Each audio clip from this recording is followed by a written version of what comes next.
Hello students, in this session let us solve this question of columns.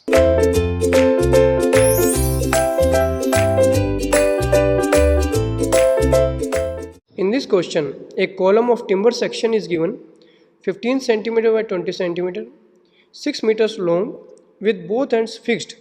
If the Young's modulus for timber is 17.5 kN per millimeter square, we have to determine the crippling load and the safe load for the column if the factor of safety is 3.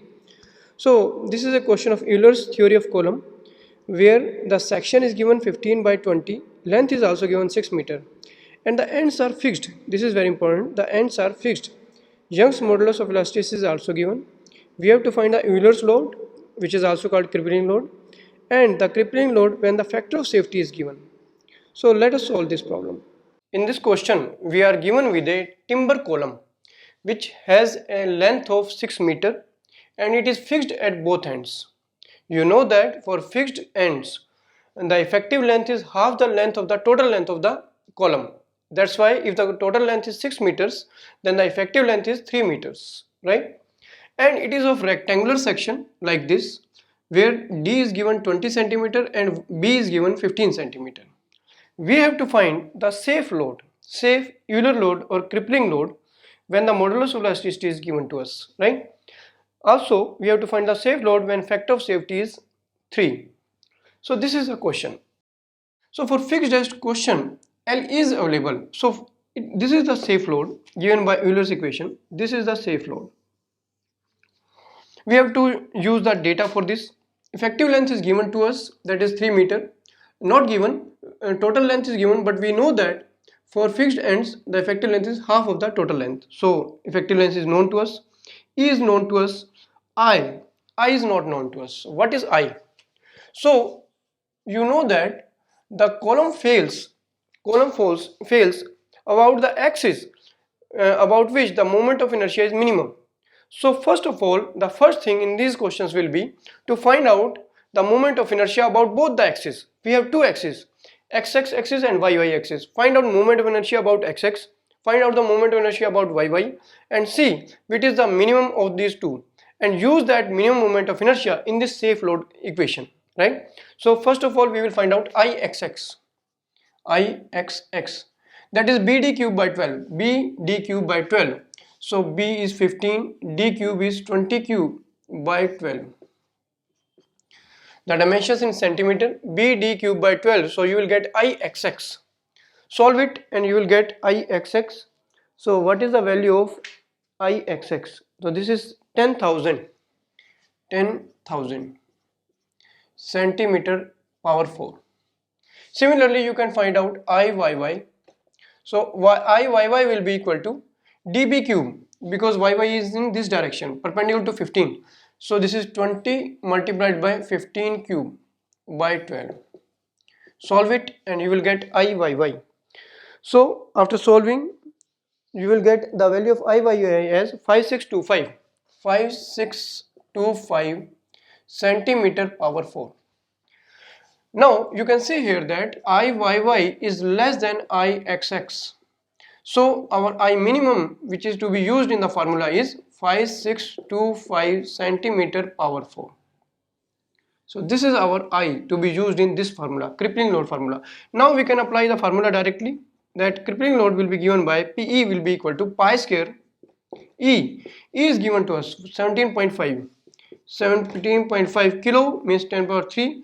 Millimeter square is 10 power 6. Per millimeter square is 10 power 6 meter square, right? So this multiplied by I is the minimum moment of inertia, that is 5625 multiplied 10 power minus 8 meter to the power 4, to convert it into meter to the power 4, divided by LE square. LE is given 6 meters, so LE is 3 meters. So this is 3 meters, so 3 square.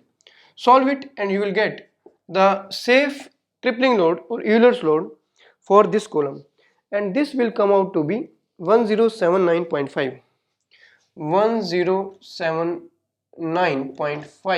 kilonewton.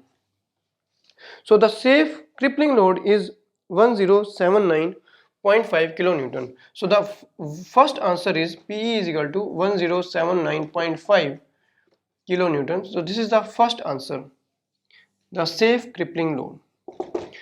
when there is rectangular section is given and the ends are fixed, right? Minimum moment of inertia is this, and we are getting the safe crippling load, right? And in second part we are given with factor of safety 3. It means that this is theoretical load and we want to find out the working load. So in second part, this was the first part. In second part, we want to find out the working loads, right? So you know that factor of safety is equal to, factor of safety is given as theoretical load which is obtained from the formula divided by working load, right? So we have to find out basically the working load that will be equal to theoretical load upon factor of safety. So this will be equal to, what is theoretical load? That is 1079.5, and what is factor of safety? That is 3. Solve it and you will get the safe working load for this case when the factor of safety is given to us. Solve it and you will get the answer 360, approximately 360 kilonewton. We are writing the approximate value here. So this is the safe load when the factor of safety is given, right? So we were given with a timber column which was fixed at both ends, rectangular section. We know the moment of inertia about two axes, Ixx and Iyy, we have obtained that. We are using the minimum moment of inertia because the failure will take place about the minimum moment of inertia, right? So we are using this minimum moment of inertia in our formula. Formula is given to us, we have derived this formula, use the values and get the safe Euler's load or crippling load, right? But if the factor of safety is given, then we can find out the working load or safe working load, practical load, that is theoretical load upon factor of safety, that will be 360 kilonewton. So this is how we solve the question of column.